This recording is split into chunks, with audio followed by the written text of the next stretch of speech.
My story is this. It all started for me back similar to something like this back in the schoolroom. I wasn't a particularly happy pupil. I felt a bit left out, I felt a bit isolated.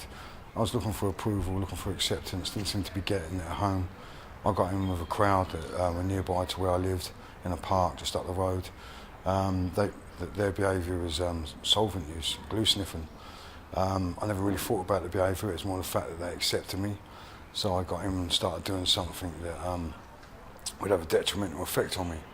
I progressed from there to cannabis, and again at this stage I didn't realise it was a problem. I smoked cannabis because I thought it would make me feel better.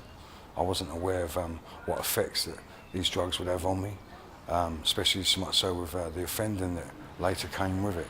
I got into shoplifting to be able to fund the habit of getting the glue and buying the cannabis, and from there was a progression into more serious offending. The worst thing about me was in the past my addiction only seemed to have an effect on me. I was now starting to see the effect it had on others, those close to me, especially my children. It was bad enough that I was going in and out of prison, but now all of a sudden I was having addicts come around my house, I was getting myself into some sad states, and whatever I'd felt about myself in the past, it just went downhill from then. I was reading an article, this guy was in the barber shop reading a newspaper, and there was a picture of the world. And he ripped the picture of the world out of the newspaper and he ripped it out into bits and he gave it to his little 8-year-old son. And he said, put that back together. And the little kid walked away and he came back a couple of moments later and the father was surprised. And he said, yeah, Dad. And he said, son, how did you do that?